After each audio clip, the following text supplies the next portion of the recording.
Bog svima, moje ime je Silvija i dobrodošli natrag na moj YouTube kanal.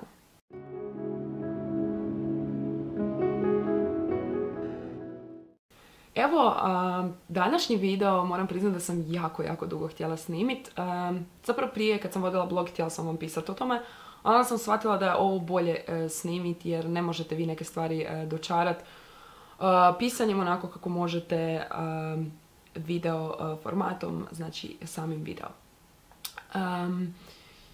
Kako pravilno našminkat spuštene kapke? Znači, to je bilo pitanje koje sam si postavljala jako dugo kad sam se počela zanimati za make-up. Jer uvijek gledala slike iz časopisa, gledala bi neke tutoriale i čudila bi se zašto to ne izgleda onako kako izgleda baš kod njih. Malo me to frustriralo, malo sam bila onako ljuta i jednostavno što je vrijeme odmicalo shvatila sam u čemu je problem i počela sam istraživati zapravo kako se pravilno našminkati. Sve to ima svoje do's and don'ts, znači što raditi, a što ne raditi. Ja sam s vama danas htjela podijeliti kako se pravilno našminkati, znači neke onako opće stvari za neki dnevni make-up koji neće biti prenapadan, koji će biti više prirodan, neutralan i nešto za svaki dan, evo. Što ja najčešće volim i najčešće svi koji me znaju da to preferiram. Ono što sam vam htjela pokazati, mislim da je to vidljivo, znači moji spušteni kapci. Vidite odavde, približit ću se malo bliže. Znači ono što možete primijetiti na mojim kapcima jest da su oni dosta spušteni. Znači ovaj gornji nepomični dio je dosta mesnat i nažalost on se preklapa preko ovog pomičnog dijela kapka i to nažalost ne ispadne onako kako treba. Znači dosta sjenila se zapravo izgubi u tom mom pregibu i ne izgleda dobro. Naravno da je ovako super bi se vidjelo, ali ovako je i ne vidi se. Ono što sam ja uvijek htjela je da su moji kapci ovakvi, malo podignuti, jer bi onda mogla imati ovdje prostora za manevar ili šminkanje, ali nažalost nemam. Isto tako sam razmišljala o operaciji, ne želim sad staviti bubicu u uho, ali za oni koji ne znaju, naravno, možete to napraviti u svim općim bolnicama, možete i kod plastičnog kirurga, naravno, što će vas koštati, ali što ste stariji i što vam se više spuštaju kapci, koža znači gubi elasticitet i to vam se spušta taj gornji dio na vaše očne vijeđe, znači postoji operativni zahvat koji taj višak kože uklanja i sve to malo bolje izgleda. Ja to znam zato što je mamina kolegica to radila, pa sam ja rekla, to ću ja raditi jednom kad malo to bude zeznutije. Sada ne razmišljam o tome, jednostavno sam naučila kako od ovog napraviti ono što ja hoću i da to lijepo izgleda i svakako to možete napraviti. Evo, dosta sam brbljala, idem brbljati sad o ovoj temi, znači možemo krenuti. Prije nego krenemo, mislim kako je bitno naglasiti kako će lijeva strana biti za to kako se ne šminkati ako imate spuštene kapke, a desna će biti za to kako se pravilno našminkati ako imate spuštene kapke. Znači, ne, da. Krenut ćemo s prvom stvari, to su obrve. Znači, ono što ne biste trebali raditi jest, ne biste trebali znači, ih dodatno produživati i ne pratiti njihov oblik. Znači, ja ću sad malo ovdje pretjerati.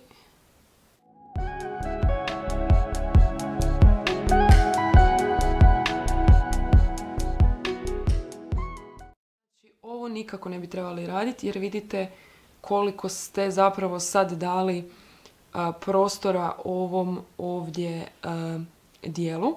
Znači izgleda još veće i naglašenije. A ono kako biste trebali je zapravo vrlo jednostavno.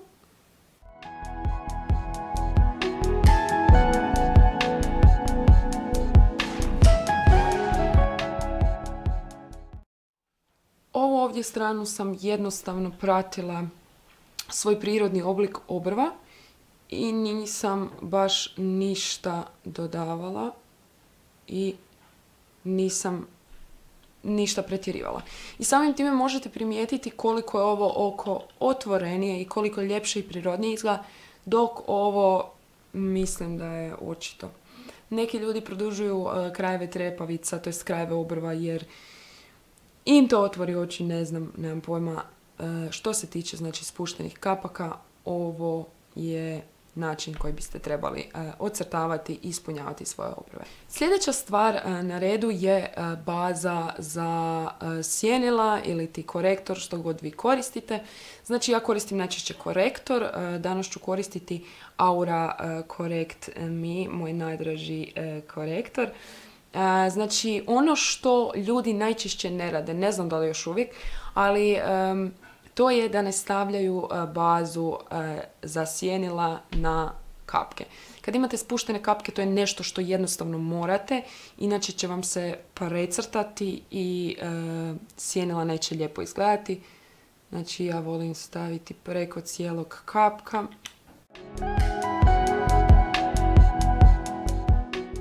Još jedna stvar, sada kad ste nanijeli bazu ili korektor, je da ga setirate. Ja ću to napraviti sa svojim setting powderom, lagano preko cijelog kapka, kako bi znači tu bazu još više zadržali na oku. Ajmo to tako nazvati. Prelazimo na sjenila, prelazimo točnije na tranzicijsku ili ti prijelaznu nijansu. Ja ću danas koristiti Zoeva Nude Spectrum paletu i zapravo ćemo krenuti prvo s onim što ne bismo trebali raditi.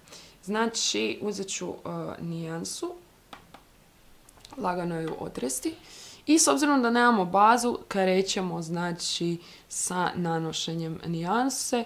Najčešće ljudi nanose odmah u pregib oka i tu skroz do kraja. Prema dolje.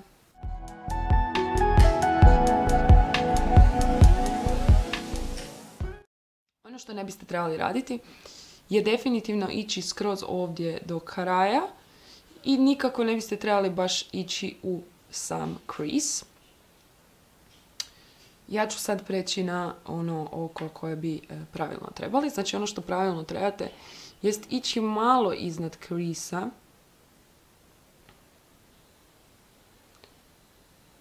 I naravno u crease, ali nekako više iznad njega. Da ono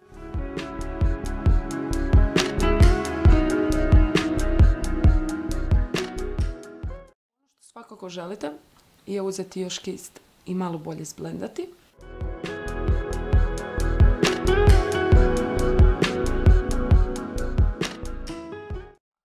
Ono što ste sad mogli primijetiti jest kako sam na ljevom oku išla nekako više, znači iznad. I vidite kako je lijepa tu sjena nastala. I nisam išla do kraja oka, već sam išla više ravno prema samom početku obrve. Na vanjskom dijelu sam nekako više išla prema van, kako bi se izdužio moj oblik oka. Dok sam ovdje išla više u crease i prema dolje. I nekako je oko samo počelo opadati prema dolje. Vidite i sami kako to izgleda, ne izgleda lijepo, pogotovo još jer nema baze. Sljedeće što ćemo napraviti jest koristit ćemo tamnije sjenilo. Znači većina ljudi zna, primijetila sam, stavljati tamnija sjenila, znači preko ili cijelog kapka ili ga stave samo u pregib, tako da ćemo i mi to tu napraviti.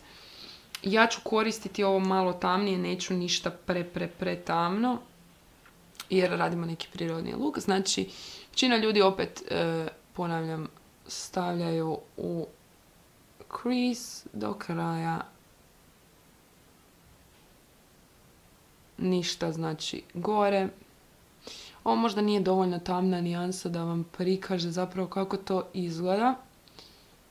Ali mislim da možete dobiti dobar uvid i znači stavit ćemo preko cijelog kapka. Možete primijetiti, sad je možda malo pre svjetlo jer je sunce. Ali ono što možete primijetiti jest da ovo oko dosta tamno, dosta pada i nije baš nešto najprivlačnije. Evo, ja kad ga ovako gledam ne izgleda baš lijepo, ne izgleda baš najljepše. I nekako ne znam, evo, meni ovo nije lijepo. Možda nekom ko se bavi make-upom ovo bi bilo lijepo, ali ono što bi bilo pravilno jest da također, znači, nanesemo iznad krisa ovu tamniju nijansu.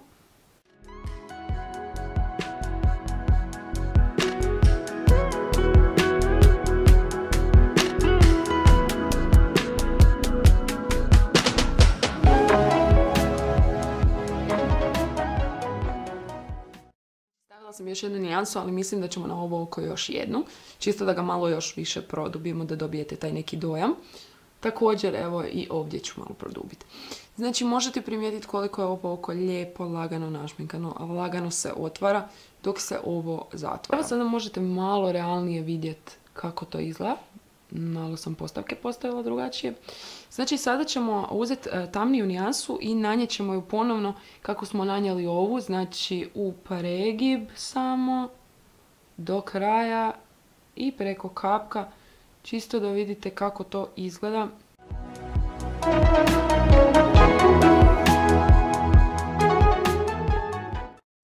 Ono što je problem ovdje je to da vama pregib nije vidljiv. Da je vaše oko ovako, vaš pregib bi bio vidljiv i ovo ne bi bio uopće nikakav problem i ovo ne bi uopće bilo nikakvo veliko ne. S obzirom da su vama kapci spušteni, to je veliko ne. Sad ću preći na drugo oko. I znači našminkat ću kako ja to inače radim.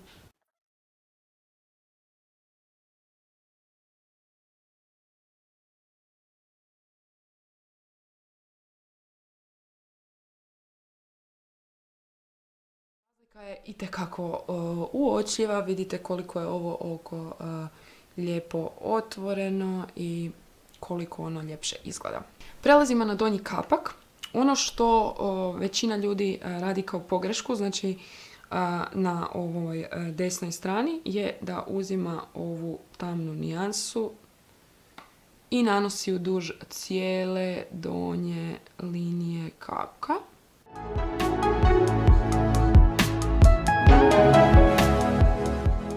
Samim time ste sada još, s obzirom da ste, znači, to oko nekako spustili dolje, sada ste ga u potpunosti zatvorili. Ono što ja volim raditi, također uzeti tu tamniju nijansu, ali prije svega uzmem prvo onu drugu malo svjetliju. Nanesem ju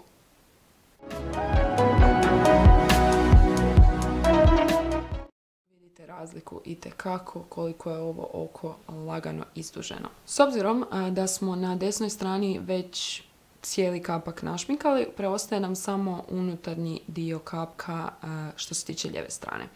Ono što ja preporučam jest da uvijek budu svjetlije nijanse, tako da ću nanijeti prstom svjetliju nijansu, znači od početka do negdje sredine pomičnog dijela, lagano natapkat. Što također volim je uzeti šimer nijansu i onda lagano preći s njom. Znači, možete koristiti šimer nijanse, dapače nisu ovoga zabranjene. Izgleda ovako. Nadalje dolazimo do tuša. Ja tuš neću nanositi pred kamerom jer još uvijek nisam toliko precizna. Ali koristit ću tuš i olovku i onda ću vam objasniti što sam to točno radila i zašto. Evo mene natrag s tušem, znači i olovkom. Mislim da je vidljivo što je ovdje greška. Znači, ono što sa spuštenim kapcima nikako ne možete je napraviti taj deblji ili kako to oni zovu thick liner. Znači, ne možete ga ovdje izvući da bude divan, krasan, prekrasan jer jednostavno imate ovaj ovdje dio u pregibu kapka koji se jednostavno tek završava ovdje i nekako je ovdje pri kraju najdublji i tu vam sasjeća, ajmo reći, taj liner rep. Da, vi imate lagano podignut kapak, ono što sam pričala, ovo bi bilo ok. malo možda ovdje tanje, ali ne bi toliko taj tuš pojeo kapak kao što to radi sada. Znači, izgubili ste pomični dio kapka i sve. Ono što je bitno naglasiti, vi možete nositi tuš, dapače, ali ovdje da bude jako, jako tanak i dosta uz rub trepavica. I ovaj ovdje završetak da vam više nekako ide malo, da vam više prati taj završetak oka, znači više onako ravnije i manje nego da bude ovako deblji. Ono što sam napravila s ove strane je nanijela vodootpornu olovku i to sam ju nanijela na gornji waterline. Samim time vi ste produbili oko i nekako ste naglasili taj dio, ali niste stavili liner. Ovo je idealan način. Možete vi staviti malo više, ja sam još uvijek malo, nekako mi je to čudno, ali svakako vam naglasi lijepo oko i zbilja dođe do izražaja. Tako da mislim, ako zaista želite postići taj neki efekt da vam je ovo puno bolje, ali možete i vježbati sa linerom. Stvar je highlighter. Ono što ljudi sa spuštenim obrvama griješe je taj highlighter. Znači, ono što će se dogoditi u većini slučajeva jest da će uzeti kist i nanijeti ga duž cijelog ruba obrva. Ovo itekako ne biste trebali raditi, jer samim time što ste vi naglasili taj cijeli duž obrve, vi ste naglasili i taj mesnati dio koji niste dobro našminkali, niste ga dobro naglasili, niste dobro rasporedili sjenila, već ste ga samo jako, jako dobro naglasili. Ono što biste trebali je samo ga naglasiti na ovaj vanjski dio. Znači, od ovog ovdje luka pa prema niže, lagano ste ga naglasili i dobili ste taj lijepi efekt.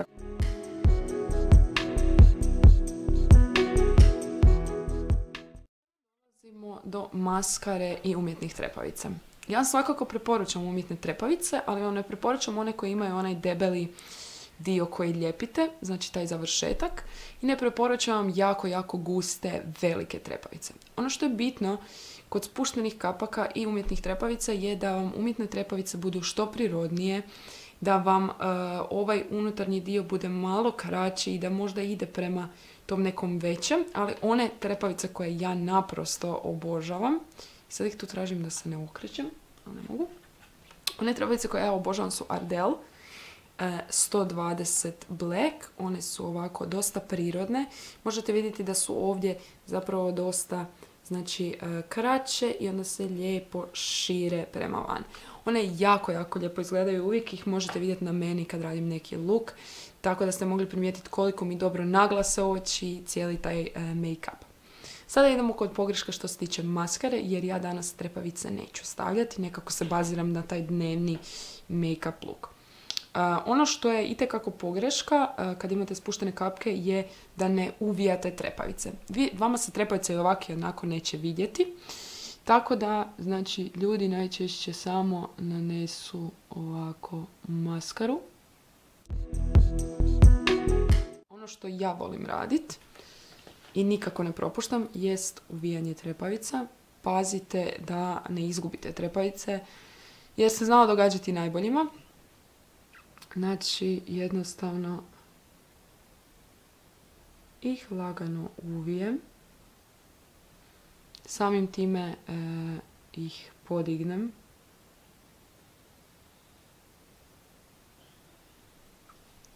I evo ih, vide se. Znači, nanesem maskaru lagano na njih.